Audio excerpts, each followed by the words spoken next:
All right, the court is calling 2019 CR 12495 State versus Tamar McIntyre. Could I have parties announced? State, Your Honor. John Hunter for Mr. McIntyre, Your Honor. Are you Mr. McIntyre? Yes, ma'am. All right, State defense has filed a motion for new trial. Have you had a chance to review that? I did review. And are you ready to proceed on it? All right, so the court has read the motion for new trial. I think Right out of the gate, we're dealing with a motion for new trial, and that's no small thing. That's the defense essentially saying, Judge, something went legally wrong here, and it was serious enough to redo this entire case. motion for new trial clearly has the defense's arguments in it. So with regards to number one, Yes, Your Honor. any rebuttal? Yes, Your Honor. And that, I believe that's the NCIC, TCIC Yeah.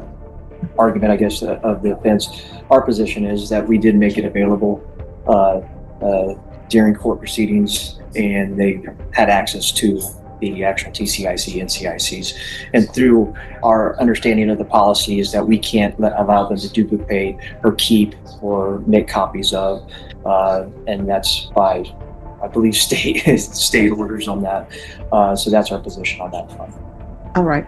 Megan Dowling for the state. Just briefly, if I could address that point, and I want to reiterate the arguments that I made at trial, which is that 411.083 of the Texas Government Code is what governs the dissemination of the criminal histories. They were provided to Mr. Hunter, and that's stipulated to in the motion. He states that the state did provide him those.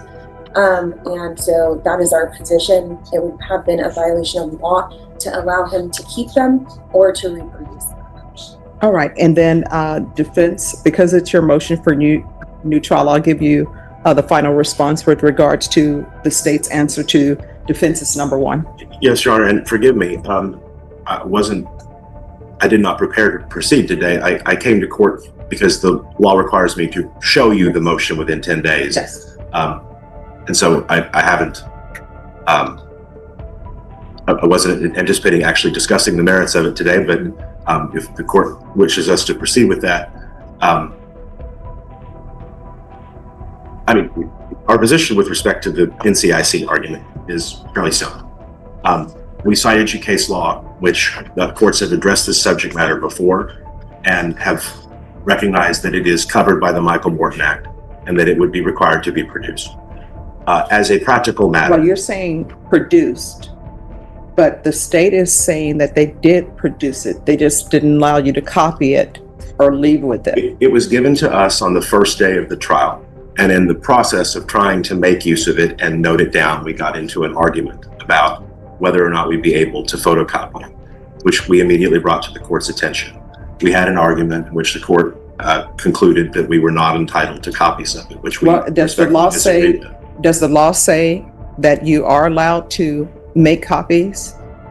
I believe that is what those cases that we have cited for stands for, that proposition, that it is producible under the Michael Morton Act in all ways that other discovery. And here it is, the Michael Morton Act. For those who don't know, this Texas law was passed after a wrongful conviction scandal, and it expanded discovery rights for defendants. Translation: the prosecution has to turn over more evidence. Is producible. The state's contention that there is a statute that privileges it from disclosure, I think, is being misinterpreted. Okay, they're not saying, and correct me if I'm wrong, they're not saying that it doesn't prohibit them from disclosure. They're saying, yes, we do disclose it to you, but you're not allowed to copy it or leave the courtroom with it. Am I misinterpreting what's being said? That is their argument. Yes, sir. All right, so we just disagree with that position. I don't think the law supports it. And we also would maintain, as we maintained at the trial, that as a consequence of, well, let me rephrase that. To the extent that there is any countervailing or overarching privilege that would run afoul of the case law that we've cited, Your Honor, about its discoverability, or that would limit our ability to use it from how we would otherwise be entitled to use discovery, I would maintain that privilege is waived by two separate independent actions. The first is, this isn't a This isn't a situation where we're trying to snoop on these people's lives outside of the context of defending Mr. McIntyre.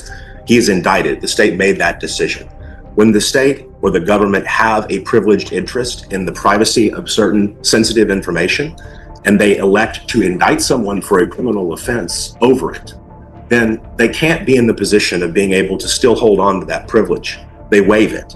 Secondarily, they have run the TCIC, NCIC for these individuals, which is the triggering event. The database is curated not by this office. It's curated by the Texas Department of Public Safety and the FBI. They query that database. They are only allowed to query that database if they have a good faith reason to do so in the execution of their duties and responsibilities as members of the district attorney's office. They can't just go pull NCIC, TCIC on you or me because they're upset with us, or they for a petty You're difference. saying that they were upset with somebody, that's why they...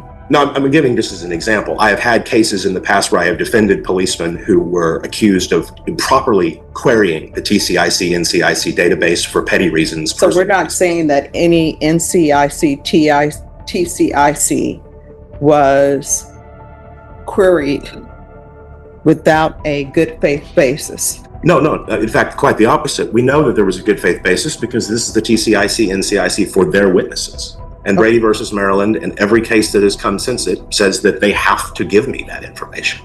That Okay, is a so requirement. then So- the main argument, and so let's stick with what the argument is. And if I'm wrong in interpreting what's being said by both parties, the argument is not that you received the information. Your sole basis is that you should have been allowed to photograph or reproduce or take the item, the NCIC, TCIC with you. We Is wanted, that your... we wanted to be able to use it in every single way that you can use. No. the My paper. question, I'm trying to get to specifics.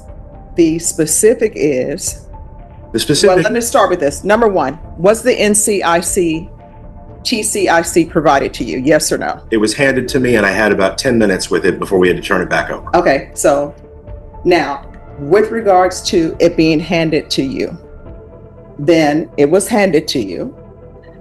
The next question is your sole objection or request for a motion for new trial with regards to point one is that you were not allowed to photograph it or take it with you. Am I correct in that? Watch what the judge just did there. She narrowed the argument down to one laser-focused question. You got the records, but you couldn't copy them. Is that your whole issue? The contention is twofold. The first problem is that we were not allowed to photograph it, take it with us, duplicate it in any way. We had to turn it back over. And as we explain in our second argument, that became an acutely problematic issue because we were unable to make use of that information to respond to the state's argument that for authenticity reasons, we were not entitled to offer Joanna Reyes' prior judgment of conviction at sentencing. All right, so let's start with this point. First point, state, when was the NCIC, TCIC given to defense? Prior to jury selection, Your Honor. And the prior to jury selection, was this the NCIC, TCIC that was given to the defense prior to the jury selection? Do you remember which witnesses those would have been? It was for all witnesses listed in the discovery. So would that all also have included Joanna Reyes? That's correct, Your Honor. So you're saying that was given prior to jury selection? It was, Your Honor. All right. So it's the court's understanding that for purposes of cross-examination, NCIC, TCIC are considered timely if they're given before cross-examination. But my understanding is that the state gave it to you prior to jury selection. So the first question is, were the NCICs, TCIC given to the defense prior to jury selection? A stack of paper was handed to me. No, my question is, I want to make sure the record is clear. I want because the record court's to be question clear, is too. not accurate. I mean, I want to know, they're saying that they gave the NCIC, TCIC of all witnesses to you before jury selection. And it seems your main complaint in here is regarding Joanna Reyes.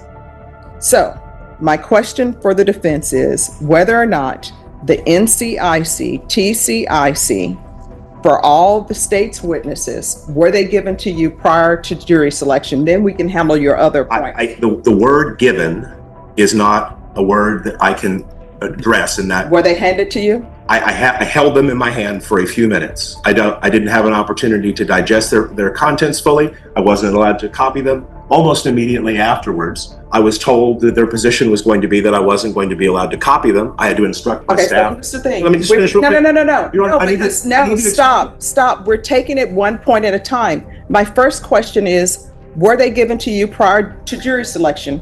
It seems that your answer to that is yes. Then we'll get into what you were not able to do with them. So the record is clear.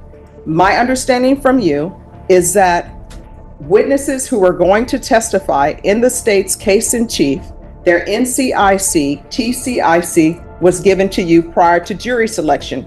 Now that that's been established, then the next question becomes, what were you able to do with the NCIC, TCIC that was given to you? Nothing. All right. So you said, were you allowed to because in your motion, you say you were not allowed to electronically duplicate. Were you allowed to electronically duplicate them? No. Were you allowed to copy them? No. Were you allowed to photograph them? No.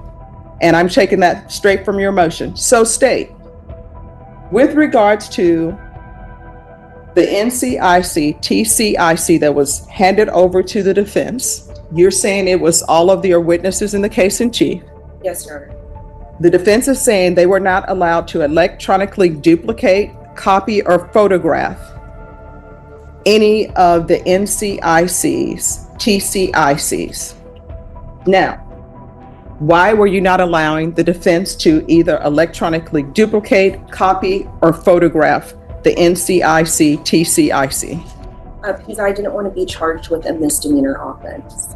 All right, and where are you obtaining that from, the fact that you would be charged?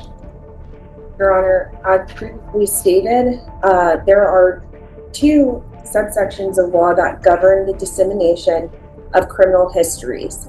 The first being Title 28, Part 20 of the Code of the Federal Regulations, and then the second being 411.083 of the Texas Government Code.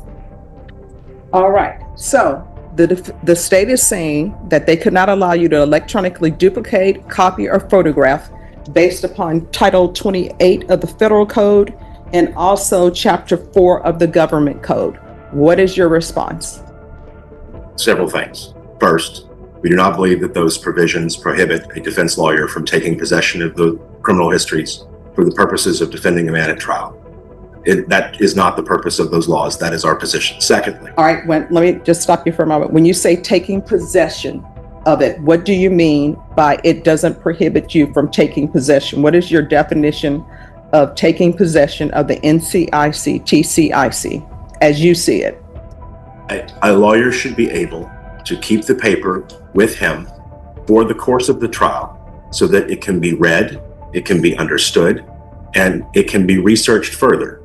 And none of those things were able to be accomplished. I was unable to finish reading the histories. I was unable to digest their contents or understand them or make any meaningful use of them.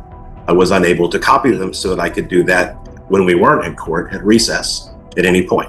All right, so when you say taking possession, you mean keeping the paper. And when you say keeping the paper, for the record, we're talking about the NCIC, TCIC. When you say keeping the paper, do you mean leaving the courtroom with the paper? I mean, right. I could not leave the courtroom with the paper. I could not photocopy the paper. I could not make use of the paper. And we had to give it back at the end of the day or at some point during the process. I wasn't able to read or digest the information while I was participating in my other roles as being Mr. McIntyre's lawyer.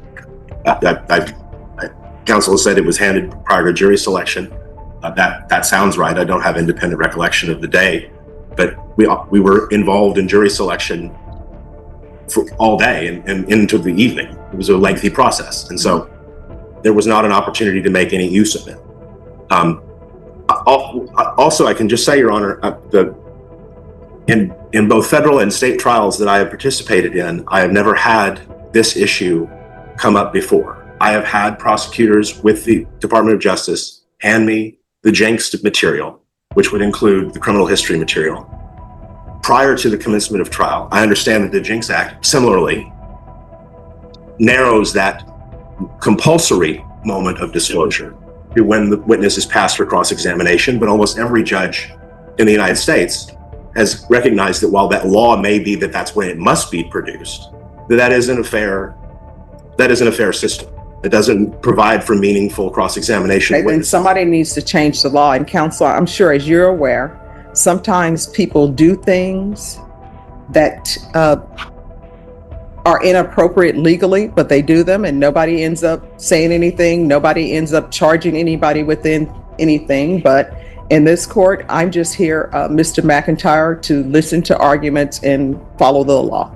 That's my role here as far as this case is concerned, because the jury trial is the parties that made the decision. But Your Honor, what I'm saying is I don't think that the law has to be changed, because I don't think that the law comes to this conclusion. I think that the conclusion the state's asking you to draw from it is not what the law means in its full synthesis, and that the court's responsibility is to allow the lawyers to be able to provide a meaningful defense to the defendant, which includes having access to the impeachment material that is involved in the case. And in particular, Your Honor, what I think we also need to draw clearly is that this isn't just about the general frustration, although there is that general frustration of not having the ability to use that information and have it on counsel table's desk at the exact time that we are in cross-examination or preparing the evening before with that information. Those things all occurred, and so there is a global harm there. But the specific and acute harm, and the reason why a new trial should be granted in this case, is because, as Ground 2 establishes, we have a situation here where the prosecution has misrepresented the criminal history of its most important witness and did nothing to correct that record, even though the very documents we are talking about here, the TCIC, NCIC records, are the proof that it was a misrepresentation. And so that's what really ties this thing together, is that the TCIC, NCIC is being used as both a shield and a sword against the defense. And that's not its purpose. That's the bigger overarching. Shield and sword. That's powerful courtroom language. The defense is saying the prosecution used these records when it benefited them, but blocked the defense from using them effectively. Issue here, and certainly with respect to both constitutional law as it pertains to what due process of law for a criminal defendant means, and in terms of the full synthesis of why these laws exist and what their purpose is and how those things are supposed to operate. It simply is not the case that the court could not authorize the defense to have access to that information during the proceedings. And we were amenable then, we told the court we were amenable then, that we would have taken it under protective order. But that option was not explored. All right, so with regards to the defense request for a motion for new trial under point 1, that will be denied. Point 2, misstatements of the prosecution in closing argument. What misstatements? The state in closing argument told the jury that Joanna Reyes should be credited with belief because she had abided by the conditions of her bail on her tampering case, on her capital murder case, and had not done anything illegal, had not broken the law. And we quote the argument verbatim in the motion. We approached and explained that's just simply not true. Joanna Reyes, after she was charged in Mr. McIntyre's case, and after she entered her plea of guilty to tampering with evidence, and after her sentencing was held at abeyance and postponed pending the outcome of Mr. McIntyre's trial, she went out and obtained criminal conviction for the felony offense of credit card and debit card abuse. She was also arrested and charged with unlawful carry of a weapon. That case was dismissed because she pled to a different offense. We've included all of those records that we've obtained from the Harris County clerk As exhibits in the motion for new trial, which we'd asked that the court receive, we also made a bill of exception at the trial of the judgment of conviction for credit card and debit card abuse at the sentencing phase of the trial, which we'd asked the court to take into consideration as well. There's just no question that the state told the jury something that isn't true. Now, listen, I think Jason Garahan is a very reputable, honest, and hardworking prosecutor, and I have immense respect for him. I don't know why they said this, but it's just not true. It's objectively false. All right, response. Well, Your Honor, with respect to the statement, I trust that their motion states what I said during argument, which is closing argument during the guilt innocence, and what it may be, slip of the tongue, or the fact that I misstated that Joanna Reyes had I don't know exactly what was said, but alluded to the fact that she did break her bond is something that can be argued that was done by mistake on my part. That may be, but the fact remains is that defense counsel knew about this and did not bring this up during her cross-examination. And the fact is that the jury is well aware of her credibility, or credibility issues, if you may, of her being a co-defendant to a capital murder, and of her testimony that she gave during the portion of guilt innocence. And touching on the subject of the prior judgment, defense had every opportunity to recall Joanna Reyes onto the stand during punishments, which they chose not to do. And, if they consider it our duty or their duty, the fact is that their client was the one that was facing 5 to 99 years of life, and they could have called back Joanna Reyes and questioned her on the subject, and they chose not to. That fact does remain there, Judge. So that's the state's position on it. Judge, and just one more thing. Closing arguments are just that, arguments. They're not evidence. And the jury was instructed about that multiple times. And so that would just be another argument regarding that. Remember, closing arguments are not evidence. Juries are instructed on that repeatedly. Unless the statement is so inflammatory it poisons the trial, judges are reluctant to undo a verdict over it. All right, with regards to point 2, the motion for new trial will be denied with regards to point 2. All right, thank you. May I be excused, Your Honor? Yes. I guess, well, we don't need the other record. I'll be filing an amended notice of appeal to include the denial of the motion for retrial. Sure. All right. The last time you were here, and I'd like for people to feel as though, and not actually just feel as though, but to have had a chance to speak to the court, and it appeared that you wanted to speak to me.